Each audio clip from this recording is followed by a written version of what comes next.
Assalamualaikum warahmatullahi wabarakatuh. Perkenalkan, nama saya Soebatul Aslamiyah, NIM 184020298.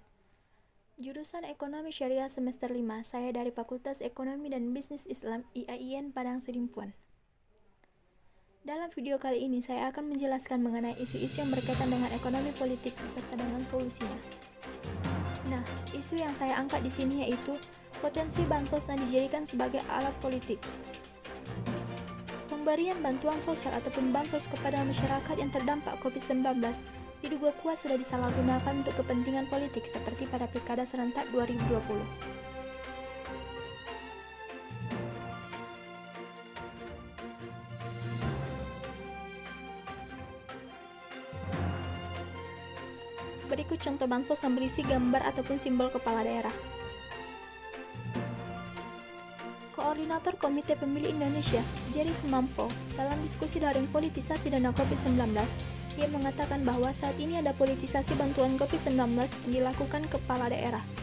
Kondisi tersebut juga sudah tampak dilakukan di sejumlah daerah. Bansos yang disalahgunakan untuk kepentingan politik terjadi di sejumlah daerah di Jawa Tengah, mulai dari Klaten, Brebes, dan lain-lain. Selain itu juga terjadi di Jawa Barat, Jawa Timur, Lampung, Bengkulu, Sumatera Utara, Sulawesi Utara, hingga DKI Jakarta. Pola ataupun bentuk politisasi biasanya ada gambar wajah pada kemasan, stiker bergambar, baliho COVID-19, pesan dalam bantuan adanya kampanye, surat dalam kemasan bantuan, warna di kantong kemasan, penggunaan anggaran daerah untuk percetakan stiker, dan lain-lain.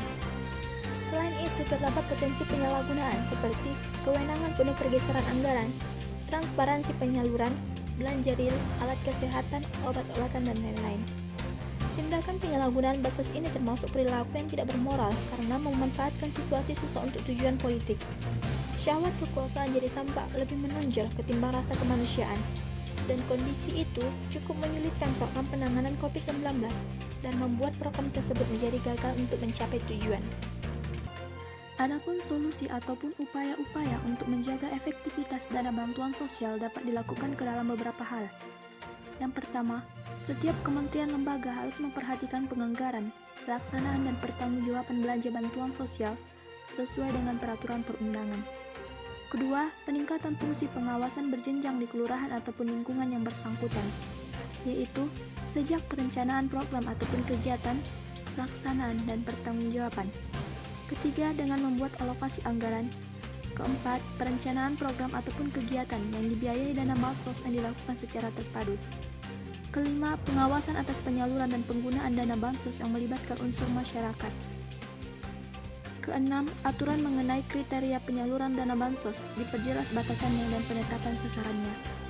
Serta solusi yang terakhir yaitu pemberian sanksi tegas kepada instansi yang menyalurkan dana bansos yang tidak sesuai dengan kriteria.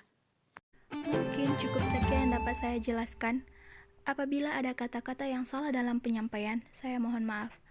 Wabillahi taufiq wal hidayah. Wassalamualaikum warahmatullahi wabarakatuh.